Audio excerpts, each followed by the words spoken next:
The first European final of the season is upon us, as Serie A side Atalanta square off against the newly crowned Bundesliga champions Bayer Leverkusen in the Europa League final at the Aviva Stadium in Dublin on Wednesday. Leverkusen have been the talk of the town this season, being on course for an unprecedented, unbeaten treble. Atalanta, though, are the home team for this match for administrative purposes. So let's start with Ladea, who are playing the first ever European final in the club's history. They are also looking to become the first Italian side to win the Europa League since the renaming of the competition in 2010. The side from Bergamo have come a long way in the last 8 years since the appointment of Giampiero Gasparini before the start of the 2016-17 campaign. A club that were in Serie B as recently as 2011, Atalanta have scaled incredible heights since Gasparini's arrival. Under the former Genoa manager, they achieved their highest ever league position of third, doing so for three consecutive seasons between 2018 and 2021.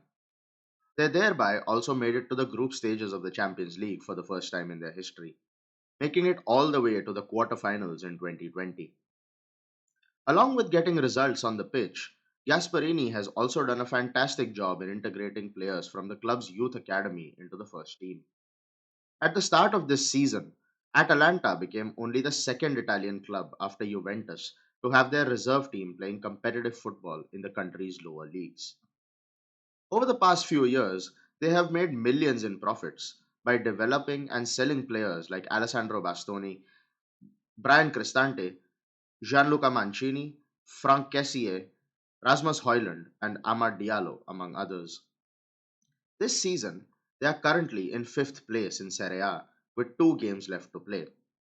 With the top five teams in Italy qualifying for the Champions League next year, they guaranteed a spot in Europe's premier club competition for the 2024-25 season with a 2-0 win over Lecce at the weekend. Their route to the Europa League final wasn't easy by any means, as they have beaten Sporting Lisbon, Liverpool, and Marseille to get to Dublin. Their most impressive result during this run was arguably the 3-0 victory at Anfield in the quarterfinals, handing Jurgen Klopp a heavy defeat in his last ever European home game with the Reds. Despite all the achievements, though, Atalanta are yet to win silverware under Gasparini. In fact, since their establishment in 1907, the Coppa Italia in 1963 remains their only trophy till date. This season, they wrote another new page in their history books, reaching two cup finals for the first time. The first of those ended in heartbreak, following a narrow 1-0 defeat to Juventus in the Coppa Italia final last week. If they are to turn their fortunes around in this one, though, they are going to have to be at their best and then some, as they are up against a juggernaut that looks absolutely unstoppable.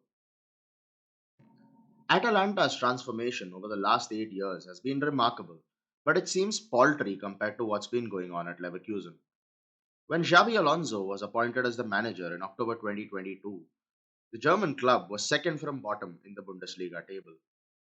After steadying the ship, finishing in sixth place, and making it to the semi-finals of the Europa League last season, the Spaniard has taken things to another level altogether in this campaign.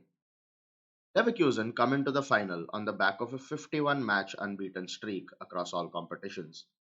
At the weekend, they became the first team in German top flight history to win the league without losing a game, after beating Augsburg 2-1 on the final day. They have played some magnificent football and have put several teams to the sword, including the mighty Bayern Munich, en route to ending the Bavarians' 11-year reign as German champions. They have also shown guts and character, which have sometimes seemed otherworldly, scoring 17 goals after the 90th minute mark, including 6 in the Europa League, the highest ever in the competition's history. Against Azerbaijani side Karabakh in the round of 16, they trailed 2-0 with 20 minutes to go in the first leg in Baku, but came away with a 2-2 draw after a Patrick Schick equalizer in the 92nd minute. In the second leg, they were once again 2-0 down with 20 to play, and 2-1 down heading into injury time. It was Schick once again who came up clutch, scoring in the 93rd and then the 98th minute to seal an incredible 3-2 win. They dispatched West Ham United in the quarterfinals, scoring twice in the last 10 minutes in the first leg in Germany, before netting an 89th minute equaliser in London to keep their unbeaten run intact. In a repeat of last season's semi-final against Roma, Leverkusen seemed to be cruising following a 2-0 win in the Italian capital. However, Daniele De Rossi's men fought back, scoring twice at the Bayer Arena without reply. As unbelievable as it was expected, though, the comeback arrived in the last 10 minutes yet again. Leverkusen found the back of the net, first on 82 minutes, to retake the lead on aggregate, and then kept their unbeaten run going with an equalizer in the 7th minute of stoppage time. It has been, to say the least, an absolute fairy tale, which defies belief the more you look at it. Before this season, Leverkusen had never won the league title, finishing second on five separate occasions. They were labelled Neverkusen in 2002 when they were runners up in three competitions: the Bundesliga, the UEFA Champions League, and the DFB Pokal. This year, though, they have become Neverlusen. If they get the job done tonight, they have the seemingly straightforward task of putting away second division side Kaiserslautern in the German Cup final at the weekend to complete a historic treble. The Germans have won this competition before, though, beating Espanyol in a two-legged final to lift the UEFA Cup in 1988, 36 years ago. Let's now take a look at how the two teams will line up. Atalanta may be without both their captain and vice captain for this one, as Rafael Toloi is a doubt and Martin Darun is definitely out with an injury. Berat Jimsiti and Isaac Hein will almost definitely start, while it remains to be seen who Gasparini goes with as the third centre back in his 3-4-1-2 system. 20-year-old Giorgio Scalvini is touted as one of Italy's brightest prospects, but Sead Kolasinac's experience may be preferred for an occasion like this, if the Bosnian is deemed fit. The rest of the team more or less picks itself, and includes two former Chelsea players in Mario Pasalic and Davide Zappacosta.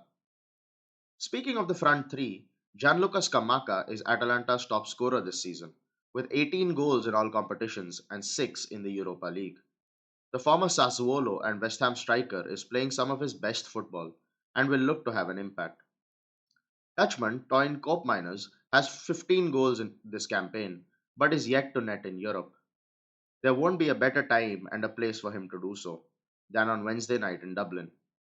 Charles de Catalara was touted to be one of Europe's best young prospects during his time at Club Brugge and got his big move to AC Milan in 2022.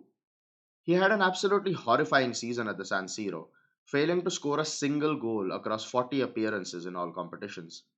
The Belgian, though, has rediscovered his touch on loan at Atalanta, scoring 14 times, and is trusted by his manager to get the job done. Gasparini also has some potent attacking threats on the bench, most notably the African duo of El Bilal Toure and Ademola Lookman, and Russian Alexei Miranchuk. Any of these individuals can turn the game in Atalanta's favour if and when they are brought on.